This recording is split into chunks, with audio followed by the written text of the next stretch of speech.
ആം ആദ്മി പാർട്ടിയെ ദുരന്തമെന്ന് വിശേഷിപ്പിച്ച പ്രധാനമന്ത്രി നരേന്ദ്രമോദിക്ക് മറുപടിയുമായി അരവിന്ദ് കെജ്രിവാൾ എത്തി. ദുരന്തം ഡൽഹിയിലല്ല, അത് ബിജെപിക്ക് അകത്താണെന്നാണ് കെജ്രിവാൾ പറഞ്ഞത്.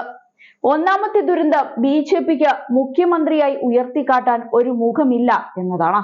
രണ്ടാമത്തേത് ആഖ്യാനം ഇല്ലെന്നതാണ്. മൂന്നാമത്തേത് ഡൽഹി തിരഞ്ഞെടുപ്പുമായി ബന്ധപ്പെട്ട് ബിജെപിക്ക് ഒരു അജണ്ടയും ഇല്ല എന്നതാണെന്ന് അദ്ദേഹം തുറന്നടിച്ചു.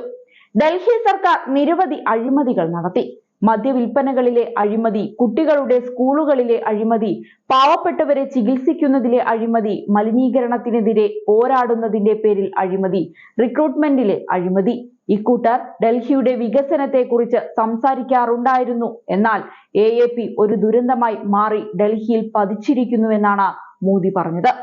ഡൽഹിയിലെ അധസ്ഥിതരുടെ ക്ഷേമത്തോട് തനിക്കുള്ള പ്രതിബദ്ധത അടിവരയിടാനും പ്രധാനമന്ത്രി ശ്രമിച്ചു. എനിക്കും ഒരു ഗ്ലാസ് കൊട്ടാരം നിർമ്മിക്കാമായിരുന്നു, പക്ഷേ എന്റെ നാട്ടുകാർക്ക് സ്ഥിരമായ വീടുകൾ ലഭിക്കുക എന്നത് എന്നെ സംബന്ധിച്ചിടത്തോളം ഒരു സ്വപ്നമായിരുന്നു എന്നാണ് മോദി പറഞ്ഞത്. ഇതിനും കെജ്രിവാൾ തക്ക മറുപടി തന്നെ നൽകി.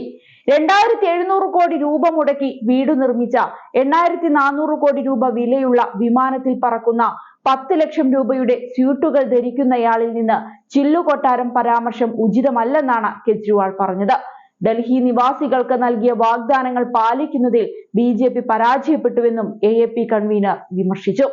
2020 BJP തിരഞ്ഞെടുപ്പ് പ്രകടന പത്രിക ഡൽഹിയിലെ എല്ലാവർക്കും വീട് വാഗ്ദാനം ചെയ്തിരുന്നുവെന്നും വെറും 4700 വീടുകൾ മാത്രമാണ് ഇതുവരെ നൽകിയതെന്നും അദ്ദേഹം ചൂണ്ടിക്കാട്ടി. അതേസമയം ദിവസങ്ങൾക്ക് മുൻപ് ഡൽഹി നിയമസഭാ തിരഞ്ഞെടുപ്പിൽ കൃത്രിമം കാണിക്കാൻ BJP ശ്രമിക്കുന്നതായി ആം ആദ്മി പാർട്ടി കൺവീനർ അരവിന്ദ് കെജ്രിവാൾ വിളിച്ചു പറഞ്ഞിരുന്നു. ഓപ്പറേഷൻ ലോട്ടസ് എന്ന് പേരിട്ടിരിക്കുന്ന രഹസ്യ ഓപ്പറേഷന്റെ ഭാഗമായി BJP വോട്ടർ പട്ടികയിൽ കൃത്രിമം കാണിക്കുകയാണെന്നാണ് അദ്ദേഹം ആരോപിച്ചത്. ഡിസംബർ 15 മുതൽ BJP ഇതിനുള്ള നീക്കങ്ങൾ ആരംഭിച്ചതായും കെജ്രിവാൾ പറഞ്ഞിരുന്നു. ഡൽഹിയിലെ പരാജയം BJP അംഗീകരിച്ചു കഴിഞ്ഞു. അവർക്ക് മുഖ്യമന്ത്രി മുഖമോ കാഴ്ചപ്പാടോ വിശ്വാസയോഗ്യമായ സ്ഥാനാർത്ഥികളോ ഇല്ല.